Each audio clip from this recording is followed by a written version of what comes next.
The boy was only 12, drowning in red FS, while his billionaire father called him worthless and prepared to ship him off to boarding school.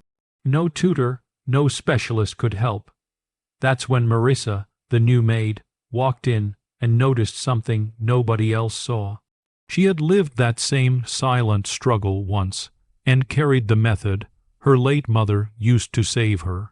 Little by little, she began to unlock what the world had missed, and when the test results came back, the entire mansion was left stunned. Before we go any further, if this is your first time watching one of our videos, we'd love for you to hit that subscribe button. Your support means the world to us, and it helps us bring you even more powerful stories. Stick with us till the very end. And if this story moves you, drop your thoughts in the comments and share it with a friend. Now let's begin. It started with paper. Paper crumpled and tossed into corners of a room that felt too big for a 12-year-old boy.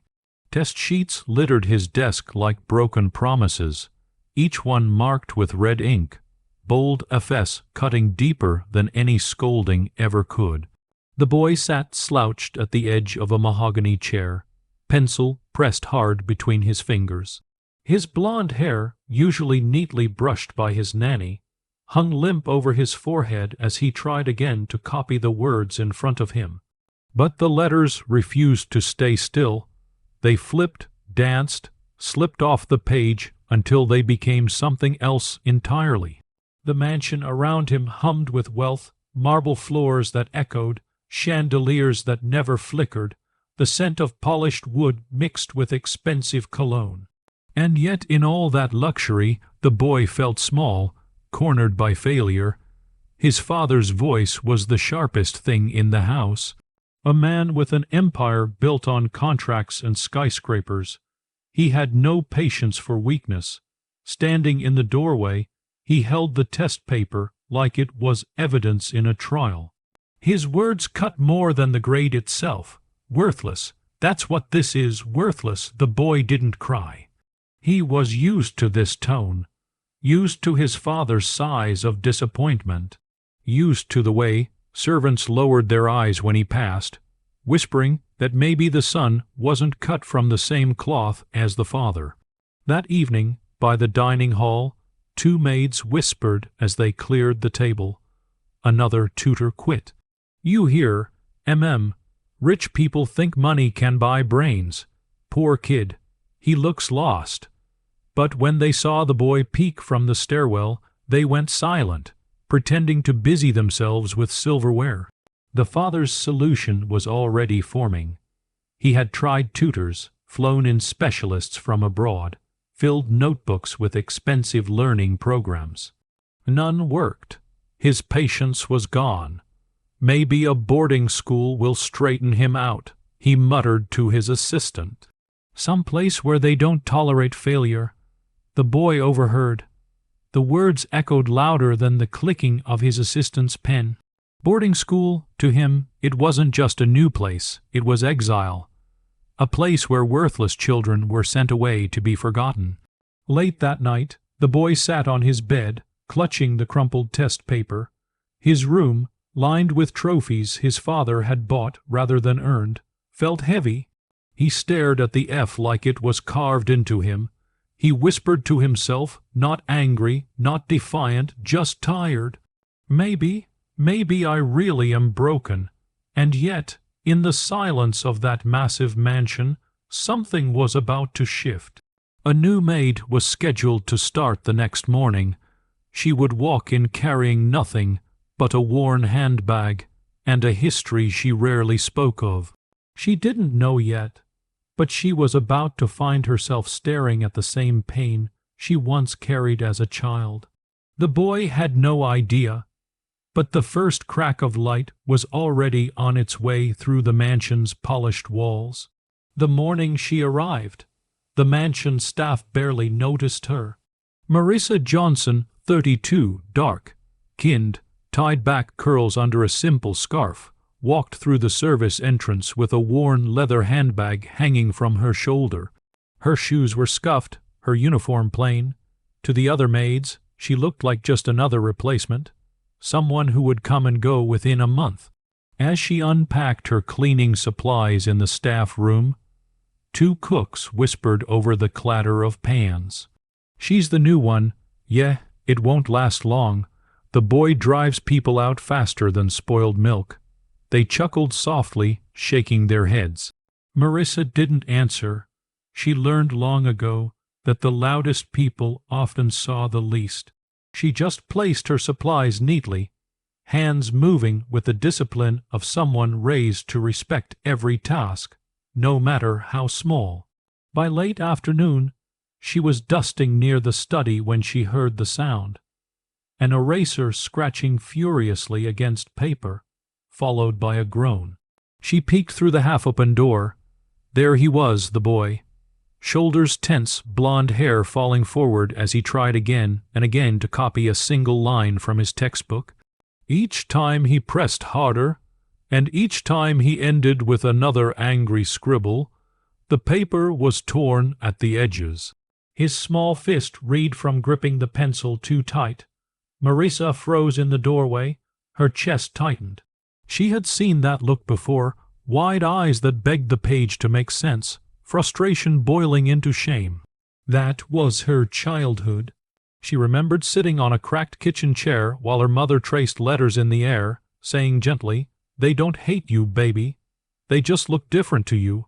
We'll figure them out together." The memory stung. Her mother had passed years ago, but the lesson never left. She stepped into the room quietly. The boy didn't notice at first. When he finally looked up, his face was guarded as if ready for another scolding. Instead, she smiled softly. "You gripped that pencil like it's a sword," she said. "No wonder the paper's fighting back." The boy blinked, confused. No adult had ever spoken to him like that. Marissa didn't push further.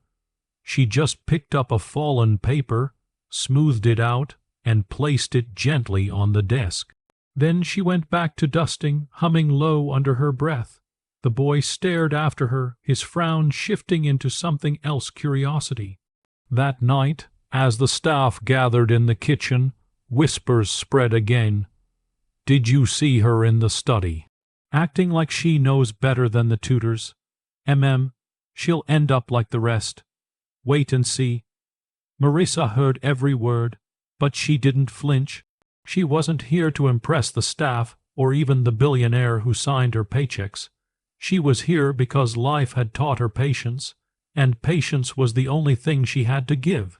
What she didn't realize was that the boy had carried her words upstairs like a secret treasure. Lying in bed, he replayed her voice. No wonder the paper's fighting back. It was the first time someone hadn't blamed him. For the first time in months, he drifted to sleep without the weight of failure crushing him. It started small. One evening, Marissa found the boy again in the study, it buried in his arms, the lamp throwing tired shadows across his face. He didn't see her at first. His pencil rolled off the desk and clattered to the floor. She bent down, picked it up, and set it in front of him. "You ever try listening to the words instead of fighting them?" she asked softly. The boy frowned, listening. She pulled a chair beside him. Without asking permission, she took the book and traced her finger under a line. Slowly, carefully, she read it aloud, not fast, not sharp like the tutors always had, but like she was letting the words breathe. Then she had him repeat it back. At first, the letters jumbled, slipping into the wrong order. His cheeks flushed red. He pushed the book away. "See, I can't. I'm broken." Marissa leaned back, her voice steady. "You're not broken. You just see the world in a different rhythm. My mama used to tell me the same thing. Took me years to believe her, but she was right." The boy looked at her, startled. No one had ever admitted to knowing what it felt like, so she tried again. This time, instead of words, she drew shapes in the air. She let him trace letters on the table with his finger, then whispered the sounds instead of rushing him to spell them. She broke it down to its smallest pieces like her mother once did, and then it happened. He got through an entire sentence without stumbling. His mouth hung open, then slowly curled into a smile. I did it," he whispered. Marissa grinned, clapped softly, then tapped the page. "See, they don't hate you. You just needed them to slow down long enough to understand you." That night, he carried the book upstairs and read the same sentence again under the covers. For once, the words didn't fight him. The days turned into weeks. Every afternoon, when the mansion grew quiet, Marissa slipped into the study. They practiced letters in chalk on the blackboard, sounding them out slowly. Some days were harder than others. Tears, crumpled paper, slamming fists, but she never rushed him, never scolded him.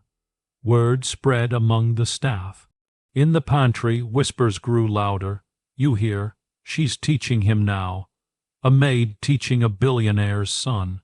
Bold, huh? She'll get fired if the boss finds out. Mark my words." Yet, when the boy saw her in the hallways, he lit up.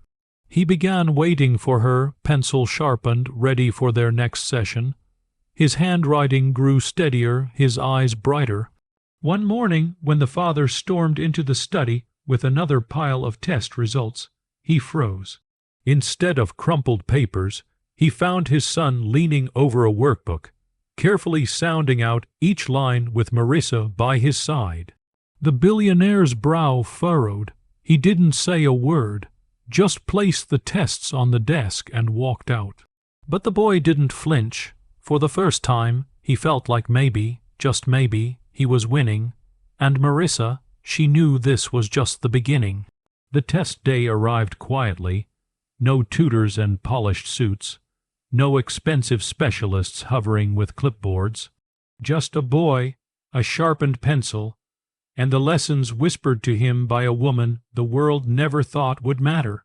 He sat at his desk in the study, shoulders steady for once.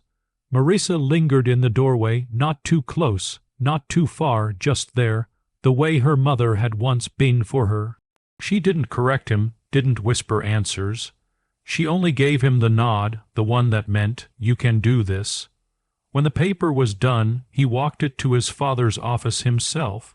Hands trembling, but head held higher than it had been in years. The billionaire looked up from a mountain of contracts. Irritated at the interruption, he took the paper without interest. But then his eyes caught the mark at the top. His brow furrowed. He turned the page over, scanning every line. An A. Not a pity grade, not a curve, a clean, undeniable A. For a moment the man just stared as if the page had betrayed him. The boy stood silent, waiting for the usual sigh of disappointment, but it never came. Instead, the father looked up sharply. How, the boy didn't answer. He only turned his head, eyes shifting toward the doorway where Marissa stood quietly with her cleaning rag still in hand. The father followed his gaze, and for the first time he really saw her, not just as staff, not just as a name on the payroll, but as the person who had done what money never could. The billionaire leaned back at his chair, the paper still trembling in his hand.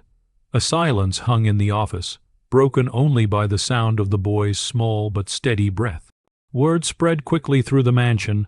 In the kitchen, staff gossiped and hushed voices. "You hear? The boy aced. No way. That maid, she actually pulled it off. She did what all those fancy experts couldn't." Wow, Marissa didn't celebrate. She just went back to polishing silver, her face calm, though her chest swelled with something warm, something she hadn't felt in years. Pride that her mother's lessons had lived on. That evening, the father called her into the study. She braced herself, expecting scolding for stepping out of line, for daring to teach his son without permission. But instead, he set the paper on the desk between them. "You saved him," he said, his voice low, almost reluctant. "Name your raise, and from now on, you don't scrub floors. You will be his tutor." Marissa's throat tightened. She nodded once, steady, but when she left the room her eyes burned. Weeks turned into months, and the boy's grades continued to climb. Teachers at a school whispered in astonishment, "Is this the same kid? He used to fail everything. He's brilliant." He just needed someone to meet him where he was. At home, the mansion felt different too. Laughter drifted through halls that once only echoed with sharp footsteps and disappointment. The boy no longer hid papers under his bed. He proudly spread them on the fridge, even the ones that weren't perfect, because now he knew progress mattered more than perfection. And the billionaire, he learned something wealth had never taught him. Brilliance doesn't grow under pressure. It blooms under patience. Marissa stayed by the boy's side, not as a maid anymore, but as a guide. To him, she wasn't just the one who taught him to read. She was proof that even the people the world over looks carry miracles inside them. Because sometimes all it takes is one person who refuses to give up to remind you that you were never broken to begin with. If this story moved you, remember sometimes the greatest power isn't money or status. It's patience and compassion. Speech balloon, share in the comments. If someone once believed in you when nobody else did, they'll subscribe now, because tomorrow I'll share another story that will stay with you long after it ends.